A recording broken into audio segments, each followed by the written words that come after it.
Dave Gleason, welcome back to the Soccer Queens podcast. Oh, thank you so much. It's like I am fortunate to do a few podcasts from time to time, but this is by far, and I'm not just saying this is my favorite because I love our discussion. So thanks for having me back on. Of course. And I figured today with our topic, you are the perfect person to talk to about what to do for summer training. So, summer is right around the corner for our girls' soccer players. Parents are starting to plan out what they're doing, what camps to pick, what training to do, what vacations to go on, what ID camps to do. FOMO might be creeping in with a lot of these things, and people are overbooking because of that. So, we're going to get into all of that. And I'm going to call this episode Soccer Girl Summer, not Hot Girl Summer. I like Okay. Soccer Girl Summer way better because we Okay. really have to start thinking about how we can be productive and efficient with our time. And I remember reading Mia Hamm's book, Go for the Mhm. Goal, when I was growing up. And she just had such an amazing portion on the off season in that book. And she said that the best athletes are built in the off season. So I love talking about summer off season. So I guess my first question is, what should we be focusing on in the summer for our younger ages? So I'm talking ages 9 to 12, the pre-adolescent girls soccer players. Great age group to start with, because that's where things really heat up. I mean, we see it heat up now with 6 to 8 year olds, playing, U8 club soccer, and it gets pretty crazy. But it really starts to heat up at that point, and FOMO, fear of missing out, just so we're all on the same page, really starts to set in too, because girls, right? You're talking. What are you doing this summer? What are you doing this summer? What camp are you going to? And but this is you have to remember this is such a critical stage of your development, not just as a soccer player, but in growing up mentally, emotionally, physically. So if I could use another sport just briefly to preface what I want to say, Wayne Gretzky is still considered the best hockey player to ever play the game ever. And he said the worst thing that ever happened to hockey was summer hockey. So I say that to give this conversation a little bit of context, Erica. Whereas the younger the athlete, the more I want them to take the summer off and ride bikes and play with friends and go to the beach. And as athletes get more serious and they have more direction with their young career in terms of what direction they want to go in, whether it's post high school or whatever, you can start to pick and choose a little bit more in terms of this camp might be really important for me, whether it's an ID camp or just, a club camp or whatever it is. But that let's just say 9 to 12, so heading into middle school, maybe one or two camps over the summer, so a week long. Overnight camps can be super, super fun. So can day camps. It depends what's available around you as well, what your budget is. I mean, there's so much to go into it. This is coming from someone who runs a camp for 300 kids every summer for 3 weeks. I'm a fan of camps, obviously, but it's important that you choose one and you really do your research in terms of the one that's going to be the best fit if we're, going to kind of envelope this conversation around camps. Other than that, you need to find those spots for, family vacation, the beach, if you're near a beach, going fishing, riding bikes, playing with your friends, and just chilling. Again, as the kids get older, that's where I like to see, all right, let's not necessarily have more volume over the summer, but let's be more selective. I really like that how you mentioned having some activities that are exercise but not soccer specific for the young ones. It's crazy. Like when we think about when school starts in August and then all the way through May or June when school ends, it's like, what are these 9 to 12-year-olds doing most of the time from August until May, and it's soccer. Yeah. Yeah. And it's like, when are you gonna have time to work on anything else and to really become a well-rounded, Mhm. healthy kid? And I guess just kinda get more into the importance of why these young ones really need to lean more towards variety of movement in the Mhm. summer. You're so right. From when soccer starts in the fall through at least May, if they're a club player and their club team's doing well, maybe it's in the June, there's very little time for anything else. You know, I am and you are big proponent of being a multi-sport athlete, not necessarily two sports in the same season. For those of you who are listening, that's really tough on your body. I think it's almost worse. So, that especially that winter, sports season, can you do something like indoor track or basketball or something else? But let's just go to your point. That doesn't happen, right? So to me, Mia Hamm's point, from the time soccer ends in May, and again, we're proponents of training all year round, in season training as well. But get yourself into maybe some type of an activity that helps increase coordination, helps increase speed and power and the ability to slow down or decelerate and re-accelerate. There's programs everywhere now. There's great online programs, that you could sign up for to make sure you're getting what you need that you're not getting, in school with PE. You're not getting after school just playing with your friends, and you're certainly not getting with your rec or club soccer team because they're not geared to do that for the most part, and it's not an indictment on club soccer. Their job is to develop you as a soccer player and a human being. A lot of them are really pushing for that too, the complete athlete, but they're not equipped for speed and agility, strength training, sports performance training, and the ebbs and flows of your season and off season. So if you can engage in something like that, if you're not someone who's just going to be active outside playing whatever outside, tag, tennis, pickleball, swimming, whatever it is, it's really, really important. And again, back to Mia Hamm's point, because so many of our young athletes are not getting what they need from, say, October or September to May. Your off season is short, so that's the perfect time to actually take care of your body. Not necessarily, and I want to say this, to get in the best shape of your life heading into the fall. And that could be a whole nother topic, but that's also a big mistake I see as kids get older, especially going into tryouts or preseason for their high school team or their club or their rec team, and they're in the best shape of their life. Because the body's gonna ebb and flow. It has to peak and then recover. So I hope that gives some clarity to the importance of, it's vitally important, especially if you're not engaged in anything year round.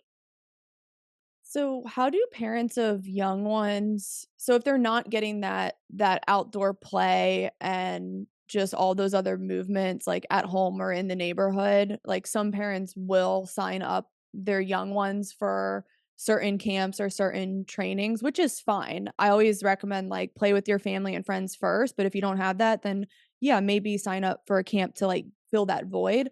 But if they do want to sign up for a camp with a quote unquote youth speed coach, what should they be looking for in that youth speed curriculum that the coach is running for ages 12 and under? Because I think a lot of parents are not educated on what speed training looks for this age group. Yeah, and actually what it even is in general, right? It's not putting out cones and blowing a whistle and driving them into the ground. I mean, anyone can do that, but it takes someone who knows what they're doing to actually make those kids better.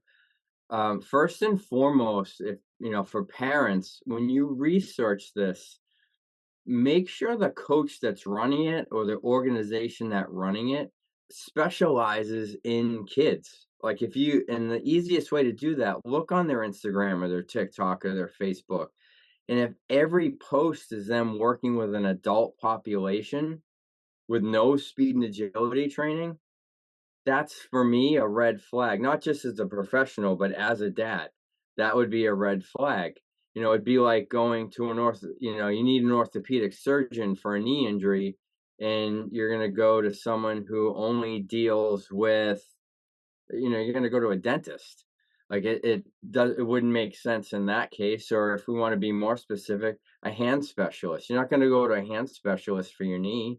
So make sure that whatever organization or individual is running that speed and agility camp or clinic or whatever it is actually does that for a living, and because that's a telltale sign that they actually will be able to help your young athlete. Now, in terms of programming and curriculum, this is important for this age group. 9 to 12-year-olds are still, believe it or not, exploring movement in general. All right. So there's going to be some early succeeders. Those kids when they were 8, even, or 6 or 7, they were wicked fast, to use my Boston, terminology. They were so fast. And then there are kids, those are early succeeders, right? And then they go through a growth spurt, which happens, 9, 10, 11, 12, 13 years old and older. And then they slow down. There's all these stages of development. If we look at 9 to 12-year-olds, they're still exploring movement. So it has to be rooted in coordination. It has to be rooted in a little bit of technique, but not too much. I still think what we need is what's called guided discovery. So if we ask, if I had a group of 9 to 12-year-old young soccer players and I asked them to skip over a 10-yard distance, and that's all I said, I'm going to let them do that. And I'm going to observe, and then I'm going to praise them for skipping and then give them maybe one cue. All right, this time, girls, I want you to keep your eyes up on the cones that you're trying to get to. Now, immediately that changes their posture. And we know that better posture leads to better acceleration. So it's these little tiny, tips. The other thing that really needs to be involved still at this age group, where they're a little bit older and things are getting more serious. Again, it doesn't have to look like cone drills or ladder drills. There's a lot of fun game-like activities. Some are transparent, like me versus you, or my team versus your team, or they're more opaque, like our entire group versus a clock, or there's something we're trying to accomplish as fast as we can. That will naturally help them move better, have better flow, have better movement efficiency and coordination without having to get out the whistle and, all right, we're going to run to this cone and back, and then the midfield and back. We're going to do it until you need a water break. Right. So, and I'll give you an example of this, and I think people could visualize this. All you need is a whole bunch of 9-inch cones. And this is something you can do in your backyard with one other friend. You put a whole bunch of 9-inch cones out. I call it peaks and valleys. So one player or group of players, their job is to knock down the cones as quickly as they can. Just tap it down. Run, tap, accelerate, change direction, tap. The job of the other player or players is to put the cones back up. And it's under time. At the end of, say, 30 seconds, there'll be a conditioning effect there too. You count the cones to see if there's more cones up or down. So there's a competition, which increases the intensity and gives a conditioning effect. But I guarantee you, they'll change direction, accelerate, and reaccelerate more in 30 seconds doing that than they would in 10 minutes of drills. And they're going to be allowed to teach themselves better. That being said, one of my favorite games, and there's a million variation, is tag. So look for programs, camps that promote those types of things for this age group. Ladders and traditional speed and agility drills that we see on social, they can be fun for kids for like 5 minutes, and then they're on to the next, right? It's really not that fun once they start to get a little bit tired. But if it's competitive and game-like in nature, it'll teach them more, and they'll get a conditioning effect out of it, and it's just way more fun. So those are the things that I would look for in terms of, if it's oh, we need to work on speed. My daughter's slowed down, or it's me and I want to get faster for the fall. Those are the things that you really want to look for at this age group. I love that, Dave. I'm just nodding in agreement over here. You're right. With the formal ladder drills or the drills where they're going through like zigzag cones, like very predictable drills, it's also not helping with the cognitive component of Mhm. soccer. Like this age group, especially the young ones, need to be problem solving. They need to be thinking fast. Like, yes, we want fast movers, but we also want fast thinkers. And that's true Mhm. agility. Agility is not running through cones and tapping your feet because there's no awareness of what's going on. So I get Mhm. more pumped up about the mental benefits of these games, and you're Mhm. right, they're also more engaging, and they keep the kids constantly moving, constantly thinking, and stimulated, and it's just so much more fun, and honestly, sometimes I use these even with my older girls because they do raise that intensity, they raise the speed, they raise the change of direction, there's just so many benefits. So I can't just repeat enough to parents. Like, if you're looking for speed and agility for young ones, look at these things. And there Mhm. has to be games involved, there has to be a rhyme or a reason behind these games. And ask the coach what they do for this age group. I think it would be more of a red flag if a coach does the same thing they do for their 9 to 12-year-olds as they do for their 16-year-olds. Like, we would 100%. we would never have a 9-year-old do calculus or differential equations.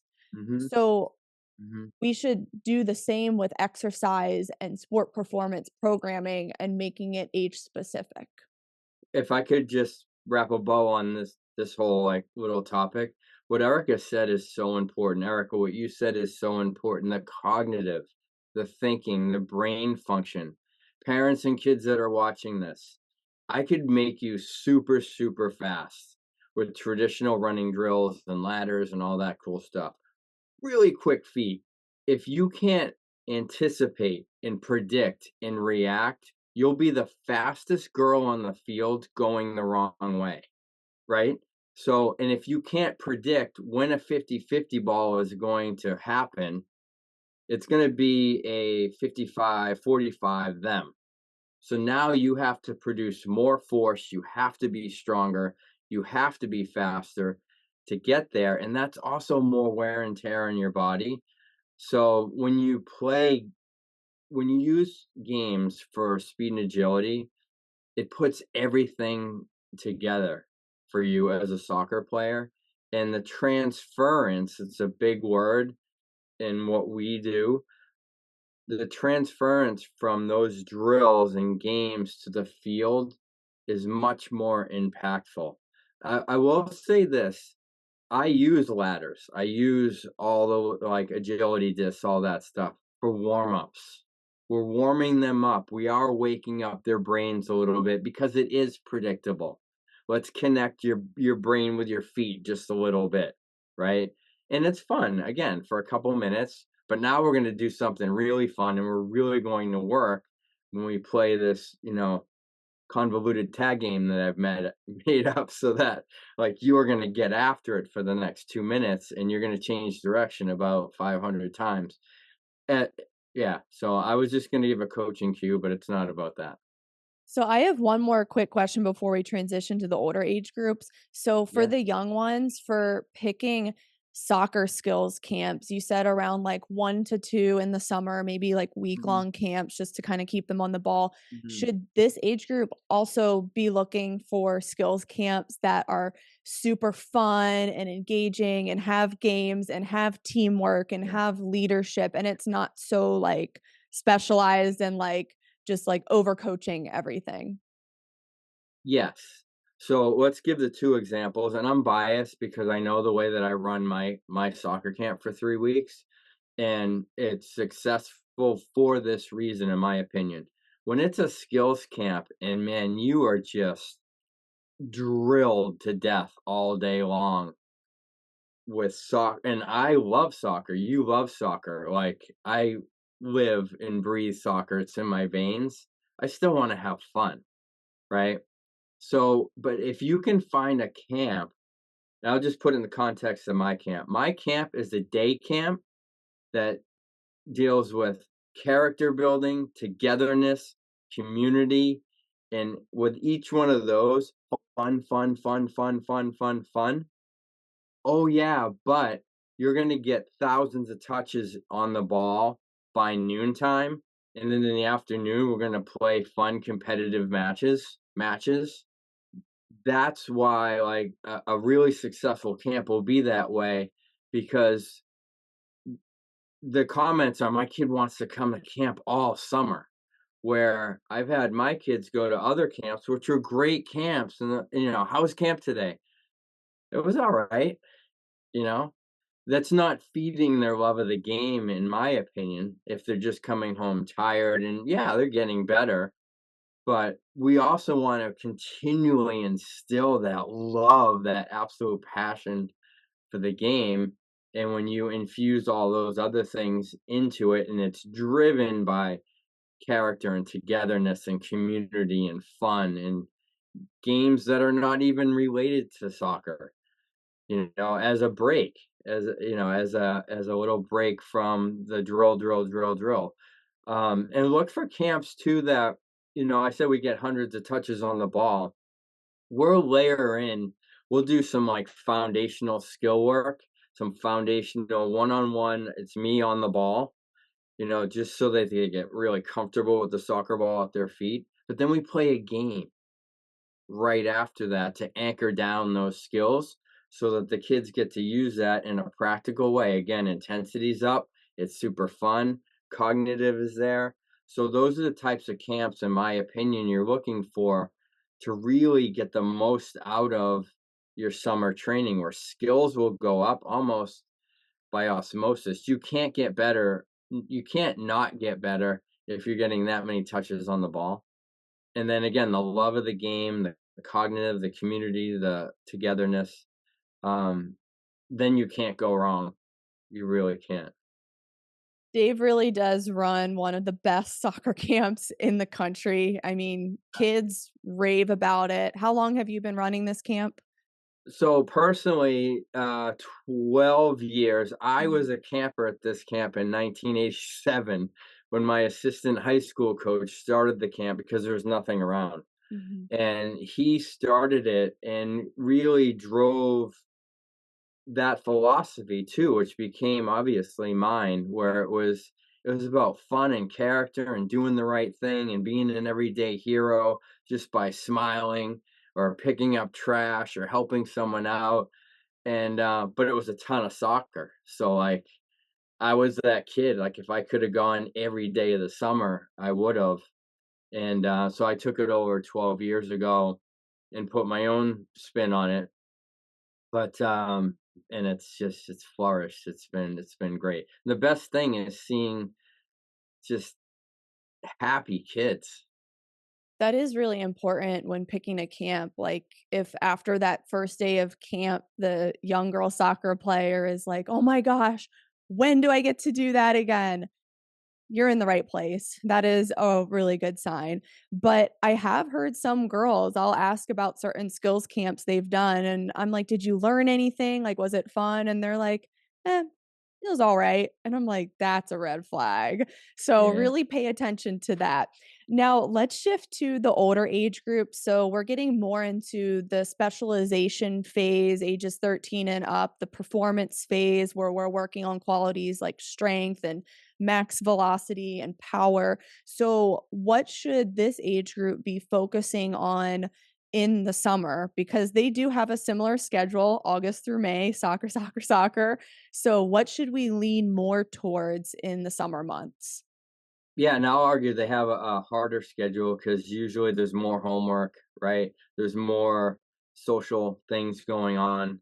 There's everything changes and it's just more and more and more and more. So More ID camps and showcases throughout the year as well. Yeah, more And multi-game. high school Yeah. soccer.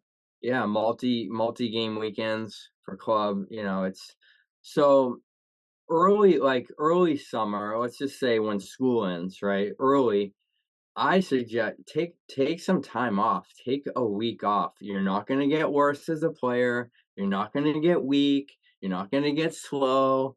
You're going to rest and just have fun. If you want to knock the ball around because you love it that much, you want to juggle in the backyard or go to the beach and play beach soccer, have at it. But take a week, take 7 days. Still schedule a family vacation in the summer if that's what you like to do as a family, but this is not but and this is a time to really start to take care of your body and prepare for the next year or the next cycle of soccer. So it's working on finding a program. If we go to like sports performance first, because we did that with the younger kids, that works on movement efficiency. What that means is being able to move fluidly and really efficiently, where it's not like labored, like it's really, tough. You've seen players that it looks like they're running through mud, right? Or they seem slightly uncoordinated, and you can't put your finger on why. So the kids, you feel that as well. So working on movement efficiency and coordination, mobility and flexibility. Flexibility deals more with it deals with more with how long a muscle can be, how long you can make it, how far you can stretch. Mobility is more how much a joint can actually move. So they're closely related, but a professional knows the difference between the two and knows how to work with those two things so that you have strong and flexible joints. This is my wrist, but your ankle is very much like your wrist, and we need your ankle if you're going to be fast and quick and powerful on the field. We need your ankle, for instance, to be super flexible, but also super strong. And a professional knows how to do things like that. So parents, those are the things you kind of look for. Um, Someone who is, or an organization that's very proficient in teaching younger athletes how to safely lift weights, and do that in a way that is conducive to them it being transferred onto the soccer field. And there's a lot that goes into it, whether it's absolute strength, speed, power. There's all different things to do, and we want to build the foundation over the summer as a launching pad into the fall. And this is where I can talk a little bit about the mistake of going into the fall season in the best shape of your life. The human body will ramp up and get stronger and faster to a point, and then it has to recover and dip down. So if you're measuring things like strength and speed, they will actually dip down a tiny bit. And then when you ramp up again, and you overload that athlete's system, it ramps up again. So if you peak during the season, physically, you have to go down again before you come back up. So if you've pushed to your limit going into the preseason, when you dip back down to recover because your body has to do that, you're going to feel slower, weaker, not as explosive, maybe not even as reactionary as you want to be, because your brain will probably be pretty fatigued as well. And then what happens is you press harder, your body continues to break down even more. It's not getting the recovery it needs. And that's why a lot of girls and boys mid season, it's like my knee is really killing me. I don't know why. My hip flexors are so tight I can barely run. My back is killing me. Like all these weird little things that are slowing them down and affecting their performance. And worst case scenarios are, and this just happened. This is an example. Speed and agility drill in the middle of the season, because a lot of the high level club players that I train, their academy. So it's like I need to go into, January, in the best shape of my life. Easy running drill, back and forth the cones. Turned an ankle, broke it in 2 places, no contact. Now, if they peaked at the right time or their training was on par and their body wasn't as broken down, maybe they roll their ankle a little bit, maybe it's a little bit of a strain, and maybe they roll it and run right out of it. I don't know, but what I'm saying is, and you see this too, Erica, too much, these non-contact injuries that are happening, ACLs, ankles, hip hip stuff. Does that happen if they're not overtrained, overworked, and their bodies just aren't stressed out physically? Like, does that happen as much? It's too much load. Then you go into your competitive season where we're going to a showcase, we're going to another showcase. We got to push, we got to push, we got to push. So, that being said, it has to be structured correctly over the summer so that you go into the preseason, if you're a high school athlete, in the fall. For most of the United States, and it's in the fall. Um, you go in really, really great shape, but you're still going up. You're still coming up. And then you stay strong, and if not that, you get even stronger and faster throughout the season, and if your team makes it to the playoffs, you're peaking at exactly the right time. Physically and mentally, you're at your best when it counts the most. I am so glad you mentioned the load aspect because not a lot of people are discussing it, and they're just kind of signing up for programs where there's no rhyme or reason behind the session and what's going on. And Mm, I've seen girls finish their spring season end of May, June, and they're jumping right into hard change of direction shuttle conditioning drills. And mhm, like you said, it's going to benefit them if they at least take a week or two off, maybe go on vacation at the beginning of the summer, and then start on a summer performance program. And mhm. when they do start that performance program, it should be mainly linear tempo conditioning, really give the joints a break from that hard change of direction that they literally just did for the past 6 months, if not 8 months out of the year. So Mm. that's really important to pay attention to, and it should be that deload followed by that gradual progression, and like you said, then they're able to peak at the right time and go into that fall season just feeling refreshed and fit enough to handle that load and not get hurt. You know what's tough is the paradigm of, well, they're kids, they can handle it. Yeah, we were like, we fall down, we get back up as little I'd kids. argue it's worse for kids. It's worse for kids Mhm. where everything's changed. Kids are the same. The environment has changed 100%. We never played 2 or 3 sports in the same season or one single sport for, 11 months out of the year where it was grind all the time. We never did that. So, let me put it this way. If a physically mature professional or college athlete takes a month to a month and a half off to recover and rest, their bones, joints, tendons, ligaments can handle it. Why are we not giving the same rest, if not more, to physically immature athletes, young athletes? Doesn't mean you're immature if you're watching this. It means that you're just young.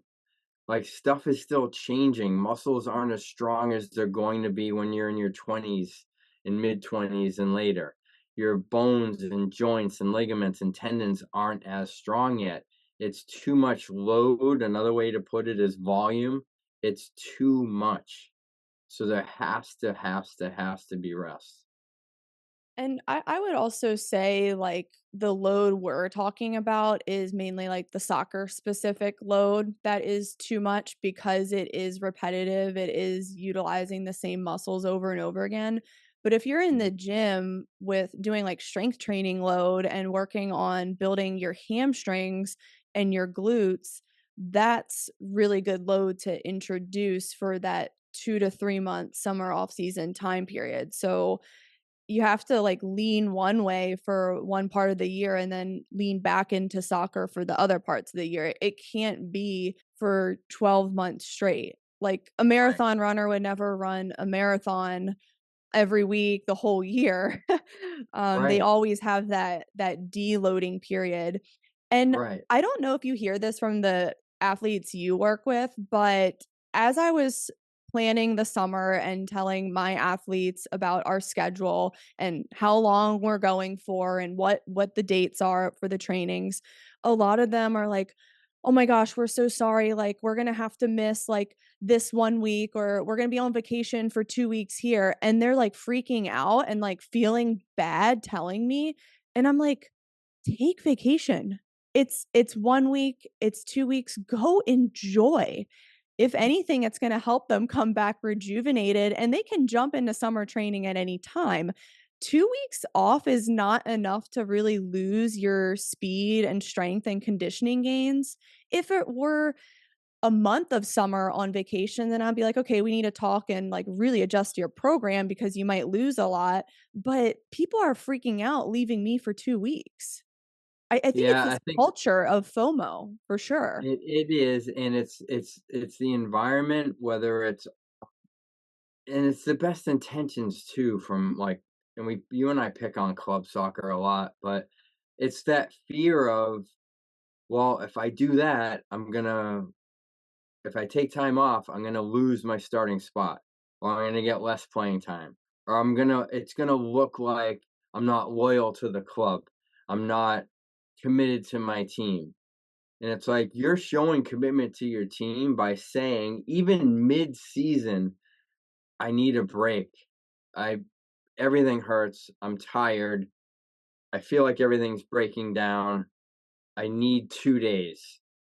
That almost never happens, with the high school girls that I work with and boys. They would never fathom saying that to their coach in the middle of a competitive club season, to take a practice off, and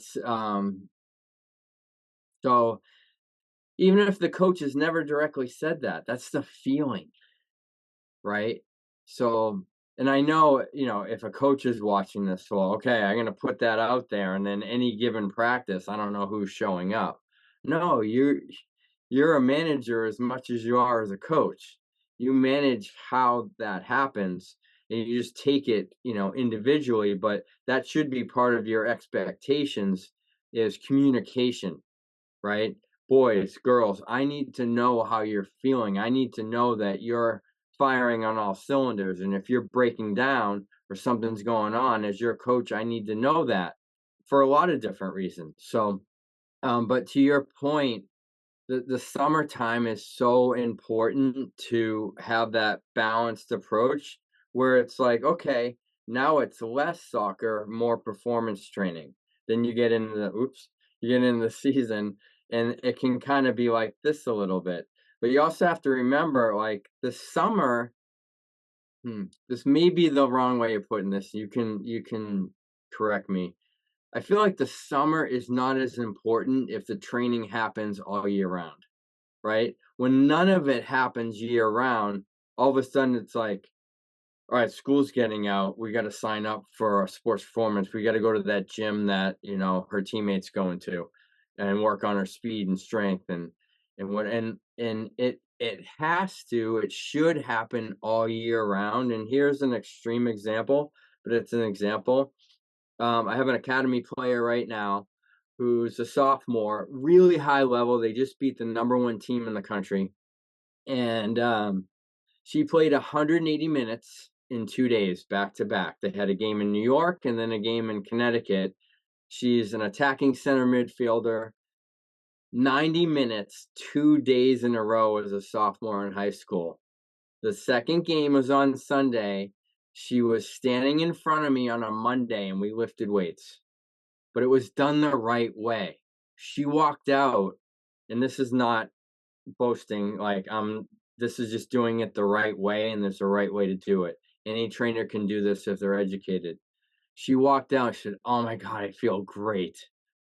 That's what you want. We worked on mobility and activation, we worked on coordination, we worked on a little bit of flexibility 'cause, she cramped up in one of her calves over the weekend, so we addressed that, but we still did some lifts that are really important for her to perform so she can perform on the field, and what it'll look like is lower reps, but not super, super heavy weight because again, we're connecting neurologically their brains to their muscle tissue. You go high, the thought is we'll do higher reps. So that's going to make her even more sore. It's more breakdown. And if the pattern's incorrect because she is sore from the season, now she's practicing a pattern with that lift that's incorrect and making it more permanent. So it's lower reps, more sets, talking between, full recovery in between, and she can attack 4 reps with a moderate to heavy weight, something she could probably do 8 times, but she's doing 4. And it also helps flush out that soreness using her lymphatic system. It helps flush that out because it's really non-fatiguing, and it helps bring in the groceries, all the nutrients to her joints and muscles. So, but if that's not happening during the season, the summer is even more important and there's more pressure on the summer. Yeah, I definitely agree with that, especially for the older age groups, 13 and up. They should be continuing that performance training and that recovery with a performance coach year round who knows what they're doing and can work Yeah. around the load of the games. Now, my last question, I know we have a few more minutes, but real quick for this older age group for picking like soccer skills training in the summer, like what should we do? I mean, my theory is they should still be best friends with the ball and be on the ball and stay fresh, but they should do that on their own time, but if they are gonna do formal skills training, it should be in a small group setting so that they can put that cognitive component together with what they're working on at home. I think, like, for this age group, they don't need to constantly be doing, like, dribbling through cones and just, like, wasting away, like, an hour. Yeah. Yeah, I agree 100%, Erica, and you've seen this too. It's specific.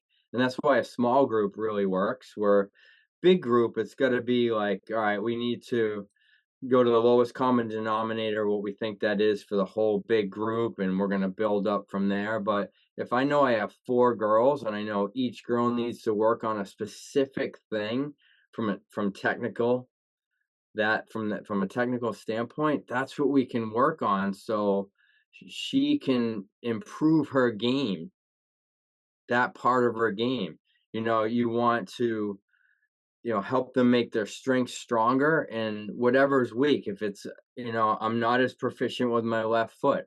All right, let's do these certain things. Your left foot meaning what? When you pass, when you shoot, you can only cut to your left with your right foot. When you're dribbling, like what is it? That's super important. So I'm glad that you said that. If they're a little bit on the younger side, if they're still in middle school, I still think camp that, and I had academy players in my camp where again, it's like a day camp with a soccer ball.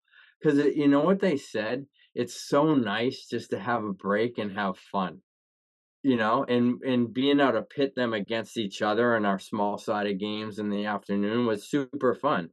I'm also glad you said time to take responsibility. Get in your backyard and do some drills. You've been at the game long enough. Do some things to improve your game. Don't do the easy things.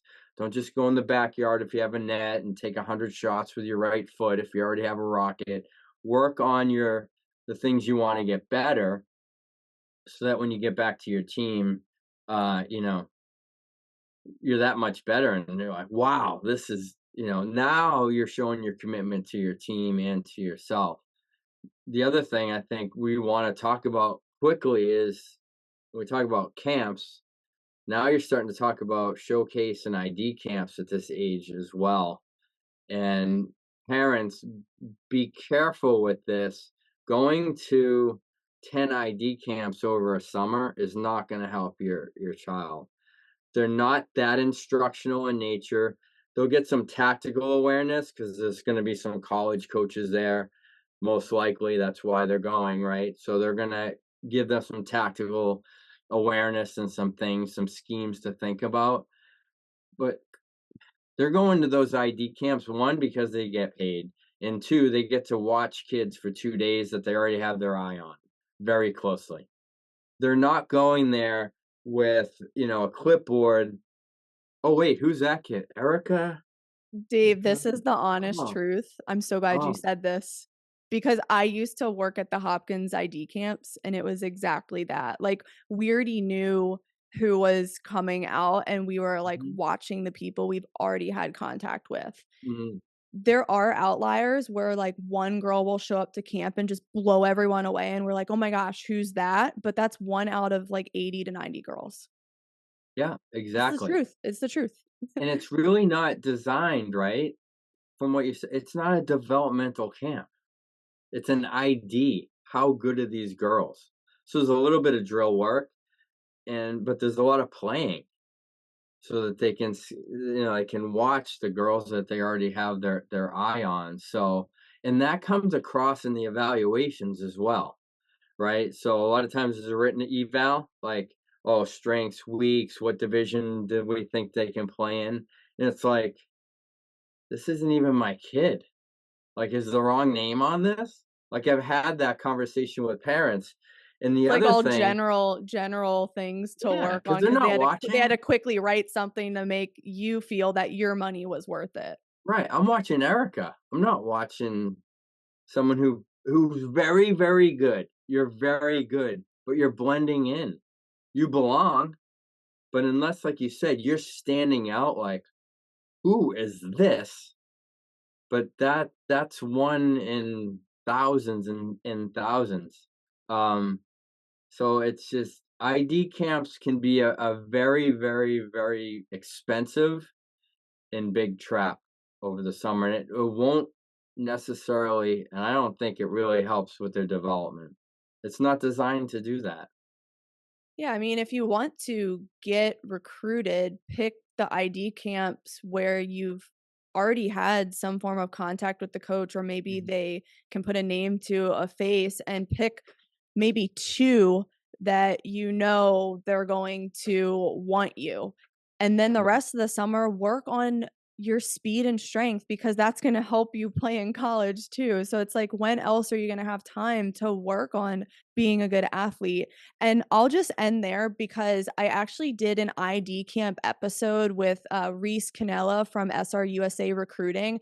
I'll include that in the caption below because we talk about how to pick the right ID camps and not waste time and money. So be sure to check out that hour-long conversation in the caption below. I know Dave and I could go on for hours about this one, but I think we covered everything today on what to focus on for Soccer Girl Summer. And Dave, this was really awesome. And everyone, we will see you on the next episode.